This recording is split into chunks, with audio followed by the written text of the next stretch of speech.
In a universe filled with major brands, at least one small family liquor business is thriving. Lee Cowan serves up proof positive.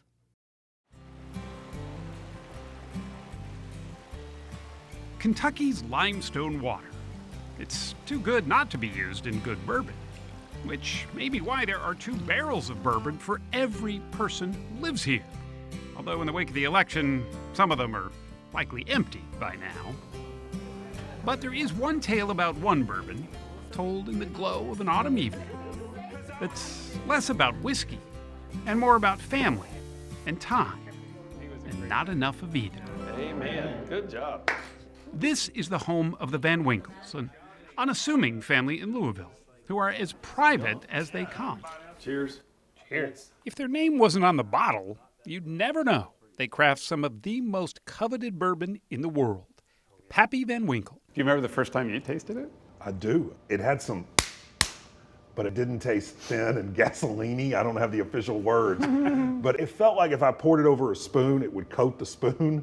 That's Wright Thompson, senior writer for ESPN, who, like the sports heroes he usually writes about, thought that the lore of the elusive Pappy was worth a book. You get the sense that the bourbon is almost an accidental byproduct of these people just living their lives. And maybe that's why people go so crazy for it. I think you know yourself pretty well until someone else starts writing about you. The current keeper of the Van Winkle secret is Julian Van Winkle III. The first one, not so much. Not bad, just different. His son Preston has spent nearly a lifetime as his dad's able apprentice. I was younger than the whiskey I was selling when I started working for my dad. Well, you can just learn all kinds of stuff hanging out with us, Lee. Julian started young too, fixing leaky barrels for his dad, who had learned the craft from his dad, Pappy himself. Look at that. That is probably the rarest bottle in there. Pappy is so storied, he has his own exhibit at the Fraser History Museum in Louisville. He was just a great old guy. He was very dapper with his little vest on, smoking his cigars, and he was a very unique individual, a real salesman. His sister says that Julian is Pappy made over. I don't see that, but I mean, look at the label. that's true. You're turning into him. Pappy used wheat instead of rye in his bourbon recipe, which gave it a smoother, sweeter taste. His vow is still bolted to the distillery that he co-founded on Derby Day in 1935. We make fine bourbon, it reads, at a profit if we can, at a loss if we must, but always fine bourbon. It's what my father and grandfather were always doing, was selling aged bourbon whiskey, really good aged bourbon whiskey. But by the 60s, even the finest bourbons had gone out of favor. They were dinosaurs with a cork. It was like an old man's drink. You know, my grandfather used to drink bourbon, but we sure don't drink that stuff anymore. It's one of those kind of deals. Yeah, I mean, if the last time you had bourbon was Kentucky Tavern in college, like, you know, the difference between this and that is like a hood ornament and a racehorse. I mean, it's just... And yet, there Pappy sat, unwanted. Julian's dad reluctantly sold the family distillery in 1972. Do you think he ever got over selling the distillery? No, I don't think so.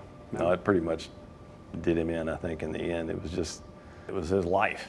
I mean, he brought it home every night, so it was a tough deal. He died of prostate cancer just a few years later. Did you feel a pressure to carry on the business, or was it a desire, really? It was the only thing I knew how to do to earn a living, basically. So he started over, from scratch, really, with a beat-up truck and a forlorn distillery that he bought in 1981. He set about honoring something old, even while the beverage world had moved on to something new. Did you ever think about giving up? Nope. We didn't realize what was happening all that time. And he didn't either, honestly. He just knew how to work hard. Julian's daughters, Carrie, Chenault, and Louise, triplets, in case you can't tell. He was always fixing stuff and rolling barrels, and he would come home with a bleeding head or a sprained ankle and have driven home with a bag of ice from the gas station on his ankle. No one paid Pappy much mind until 1997, when the Beverage Testing Institute in Chicago got its hands on some Pappy. It gave it a 99 out of 100, the highest rating ever given to a whiskey. Ever since, Pappy has become one of the most sought-after and expensive bourbons anywhere. Many camped out through the pre-dawn darkness. It's so rare that it's a news event when the few bottles of Pappy are released. I feel like I got the golden ticket. Some stores have even resorted to using a lottery to decide who gets to buy even one bottle. People call them unicorns, and supposedly they're out there, but most people don't see them. Did you always intend to make less than you could sell? Not a good, smart move. It would be nice to have more.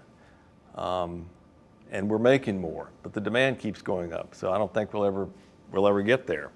No one knows when bourbon goes into a barrel if it'll make the trip, if angels will drink more than their fair share as it evaporates over the decades. Every now and again, you'll see the word empty. That's just a gut punch. Bad day.